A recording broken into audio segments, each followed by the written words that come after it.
Paris in Springtime, an episode, a struggle between ego and spirit. It's well used. A number of people have read this. Good. And it's and the response has been really interesting. Somebody read this and actually had a profound effect on her. She read it and came and saw me and said, I can only read it in chunks. I need to put it away because it reminds me so much of an experience that I've been through and that I haven't, as a professional, had the, whatever it is, the courage to be able to say, this is what has been happening for me, because it may have had a reflection. She may have been judged because of her profession. I've also had somebody read this and say that you have got the most wicked, amazing sense of humour. She found it just absolutely incredible that you could go from one experience to another experience to another experience, and she said it was like, I'll hurtle through this hell and I'll find that and I'll do it. She said, and she just cried with laughter. She said, Mum, I've never ever had anybody, go through this experience and be able to write about it. It was, I think, on both accounts, people have read this and said, wow, somebody's been brave enough to actually put this down on paper. From my point of view, reading it, it was kind of like, this is fantastic that I can have the opportunity to kind of step into the moment with you. That you can take me there and help me to understand better what was going on for you. But also for me to experience and learn from you that actually it's not just the paranoia or the psychosis or whatever, that there's something so much deeper. And I found that hugely interesting. I found that very, very interesting about your deep belief that you were being led through the scenarios that you were finding yourself in. Well, I did believe that I was being guided, and that there was a reason for it all to happen. And I didn't know what the reason was, and I didn't need to know the reason. I just needed to keep going. And it just seemed that I was changing my reality all the time. But I suppose that, I'm trying to think of the word, in the 9 Faces of Christ, the book that we both read, that there's an initiation. Yeah. And that's what I believed that was going on, that I was on the initiate's journey. So beforehand, before you'd had the opportunity of going through this, had you ever experienced something as intense as this? Had you had that deep belief that you were being guided through what you were going through? Yes, I had. In India, about 3 years before, I wound up very, very ill and hospitalised in the Cardamom Hills, which is a very, very beautiful place. But I was very, very ill, and they didn't want to take me into hospital unless there was someone there to be changing my sheets and providing the food and all the rest of it, and I didn't have anyone to do that, and so it was difficult getting hospital admission, but I was too ill to know anything about all of the goings on. But yes, it was incredibly intense.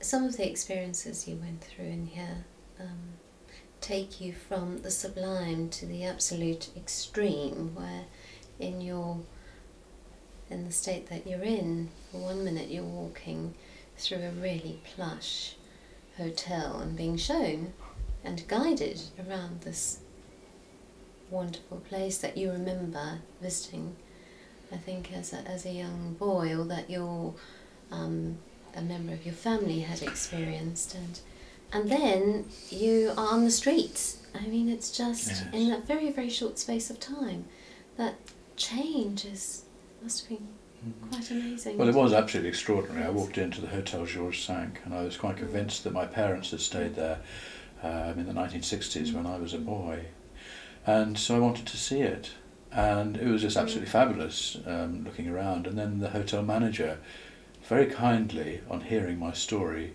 decided to show me one of the rooms because I asked. And he showed me the 303. Well, I live near the A303, so I thought this is going to be my room. Yes. And then we had a strange sort of carrying on about me being shown to a table, and there were other people coming to meet me. Well, I didn't know anyone in Paris, so this was extremely unlikely. But eventually it was time to leave, and the hotel manager came to take me out, by which stage there were 2 Mercedes outside, very large and with blackened glass, and I was absolutely convinced they were Catholics, and they were out to get me, and then there was going to be torture and all sorts of things in my mind. And so I walked with the hotel manager to the end of the road, to the corner, and shook hands in a very public place, and then I left. So incredibly kind. The kindness of of the hotel manager, who must have been very busy in his daily life.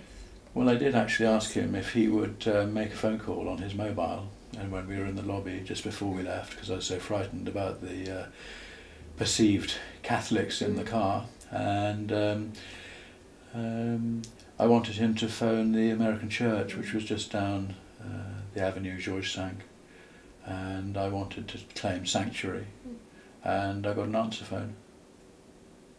Wow. Which puts you into another dilemma. It did. Yes. And I think that is what, it's for the person who read this, who said just that quick follow-on from one experience to another experience to another experience, to actually go through that wonderful kindness, then to go out and experience that intense fear, to be taken down the road, and to know that actually the place you were seeking sanctuary actually didn't know you were coming, and there was no way of forewarning or perhaps being... No. What happened then? Well, I walked off and went down the avenue Georges V, was very disappointed that it was closed, but having said that, everything in my mind, if things didn't work, it was almost immediately forgotten. It wasn't anything that I sort of hung on to and thought about and was resentful about. It was just completely forgotten. If it wasn't going to feature in my life, then there was no place for it. It just didn't exist. So I went on, and I eventually went to the Eiffel Tower, but I went via a rather circuitous route because I wanted to make sure I wasn't being followed, and I kept crossing the road to make sure that if anyone was trying to follow me, I mean, it was real sort of amateur stuff, but I was very committed to it. And once you got to the Eiffel Tower, what was that experience about? Well, that was a very strange experience. It was absolutely lovely seeing the tower for the first time, and it was floodlit and it looked really, really beautiful. And as I got closer to it, I saw that on one of the little roads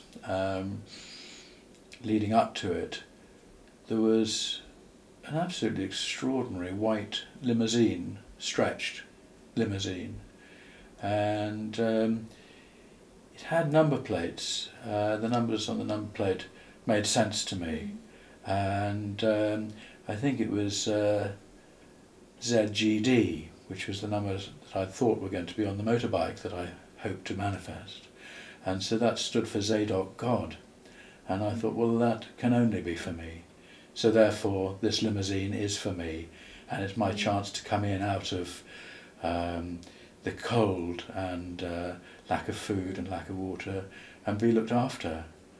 And so I went to open the back door to get in, and the chauffeur came up and told me to get out of it. Go away. So there we are, but I had the conviction.